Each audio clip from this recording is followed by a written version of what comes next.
Olá, nosso encontro agora é para tratar um pouco de algumas competências do artigo 49, aquelas competências que nós conversamos, que são exteriorizadas por meio de decreto legislativo, e esses decretos legislativos são aprovados ou têm que ser aprovados pela Câmara e pelo Senado. Eles não vão à sanção ou veto do presidente. Mas vamos discutir um pouquinho. Em primeiro lugar, eu acho que vale a pena vocês fazerem um resumo do artigo 49. Importantíssimo. E como eu havia adiantado, existem alguns assuntos que, em princípio, seria de competência da administração pública, estaria na órbita de competência do Executivo, mas dada a importância, dada a relevância, a Constituição exige que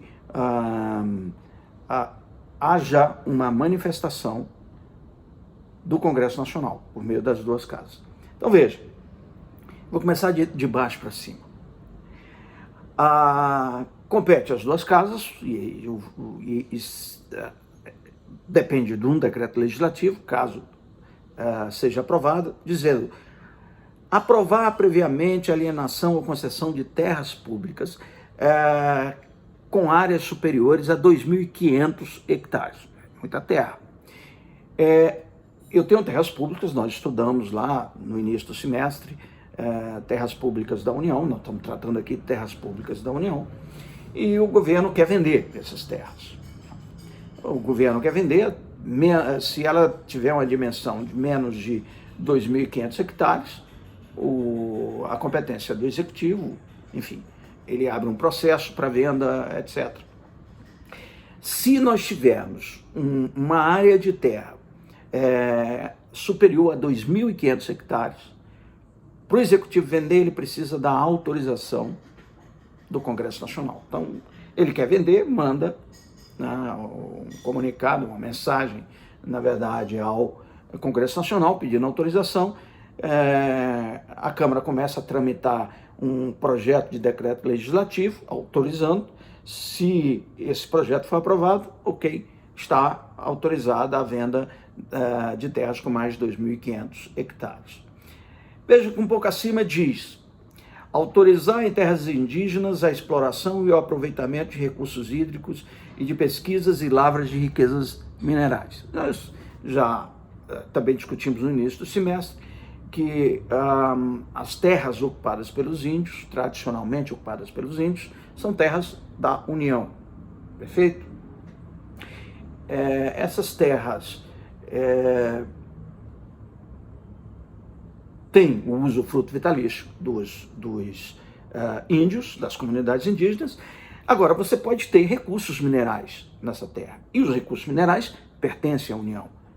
Pois bem, é proibida a exploração? Não. Nós vamos ver que há um debate muito intenso, porque tem um tópico específico da Constituição que trata das comunidades indígenas.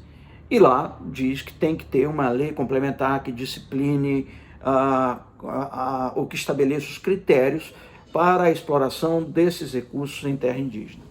E aqui, especificamente, está dizendo que por meio de um decreto legislativo, o Congresso pode autorizar a exploração nessas terras. Pois bem, eu preciso dos dois elementos. Eu preciso de uma lei complementar que estabeleça os critérios, como é que deve ser feita a exploração, quando não pode ser feita, quais são os royalties ou os benefícios que a exploração gerará para as comunidades indígenas, os cuidados que devem ter, que nós estamos falando de comunidades e povos tradicionais. Lembrem que afetar a cultura de um povo pode destruir a identidade e, portanto, até a existência desse povo. Então, a Constituição toma as precauções. Lei complementar definindo o critério geral e um decreto legislativo que autorize especificamente uma exploração. Olha, a empresa minerária tal quer fazer uma exploração numa terra indígena dos Yanomami. Bom, tem lei complementar? Segundo, eu tenho um decreto legislativo autorizando especificamente esta exploração. Aqui tem também algo interessante e eu chamo a atenção para a relevância. Aprovar iniciativas do Poder Executivo sobre a atividade nuclear. Atividade nuclear é uma atividade de monopólio, é o único monopólio e é um monopólio da União. Pois bem, o Poder Executivo já poderia adotar todas as medidas, porém, ele precisa de um decreto legislativo que aprove. Aprovar é previamente, aprove qualquer plano do parte do Poder Executivo para a exploração de atividade nuclear. Aprova como? Decreto legislativo. Começa a tramitar na Câmara, passa pelo Senado, bom, enfim. Uma última observação, mas eu queria que vocês lessem todos, e se tiverem dúvida, me mandem, ou me mandem pelo WhatsApp, ou me mandem pelo SA. Aliás, o WhatsApp é até mais rápido, se vocês quiserem. Veja, apreciar atos de concessão e renovação de emissoras de rádio e televisão. Não lembro se eu toquei nesse assunto com vocês no semestre passado, não era objeto da minha matéria, mas eu costumava avançar sobre isso. A liberdade de expressão. A liberdade de expressão nós utilizamos no dia a dia, por meio, inclusive, da mídia, mas os meios de comunicação. Os meios de comunicação têm uma especificidade. Tanto os serviços de radiodifusão, quanto os serviços de televisão, eles são serviços públicos, e serviços públicos federais. A Globo, a SBT, enfim, todas essas emissoras, embora privadas, elas exercem um serviço público e elas precisam periodicamente de renovarem essa concessão. E a mesma coisa para os rádios, para a emissora de rádio. Pois não, isso é um estudo que é feito no Executivo, mas o Executivo depende de um decreto legislativo que confirme a decisão do Executivo. Ok? Bom, última observação que eu vou fazer, mas repito, queria que vocês lessem cada um desses itens. Nós temos 17 itens no artigo 49, e naqueles que vocês tiverem dúvida, me indaguem por aqui. Claro, minha recomendação primeira, pesquisem. É a maneira que eu sempre tenho reforçado, a autonomia do aprendizado, de a gente correr atrás, de a gente pesquisar. Mas de toda sorte, na impossibilidade de fazê-lo, mandem por aqui ou pelo SA.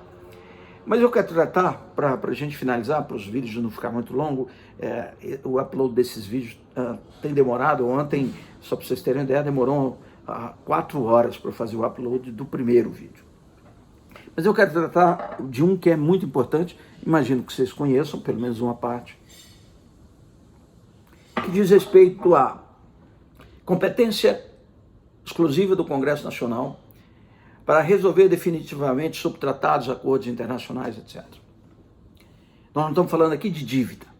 Nós estamos falando aqui, tem um tratado da ONU sobre defesa do patrimônio imaterial, ou um tratado internacional da ONU que trate da discriminação contra as mulheres, da proibição da discriminação contra as mulheres, enfim, um tratado do direito internacional.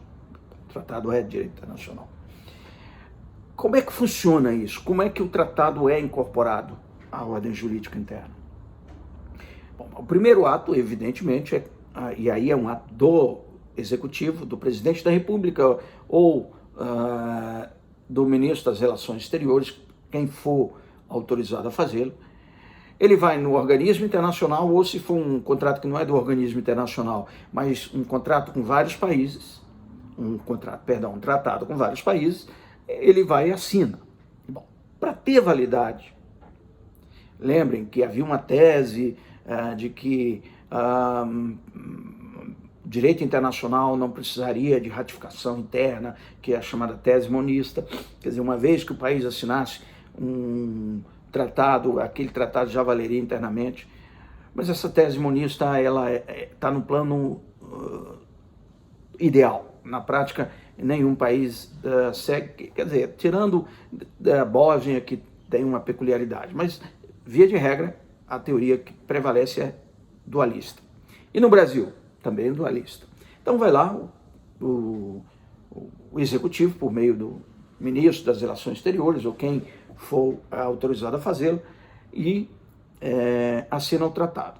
Bom, passo seguinte, o executivo comunica ao Congresso Nacional de que foi assinado um tratado lá fora. O Congresso, então, começa a analisar esse tratado. E aí, é um projeto de decreto legislativo que analisa o tratado. E aí analisa, enfim, ele pode ser aprovado na Câmara, ele tem que ser aprovado no Senado, etc. E você pode ter aprovação na íntegra, ou você pode ter aprovação de uma parte do tratado. Pois bem, esta é tipicamente a ratificação do tratado, e aí ele é ratificado de acordo com o que decidiu o Congresso. Por isso que resolver definitivamente. Então tem um ato lá fora, eu tenho um ato aqui dentro, um decreto legislativo, né, que ratifica o tratado internacional. Passa a obrigar? Não, eu preciso de um terceiro ato. O terceiro ato é a promulgação desse decreto pelo presidente da República. A promulgação é o ato que exterioriza, que dá publicidade e que, portanto, passa a obrigar o tratado internamente.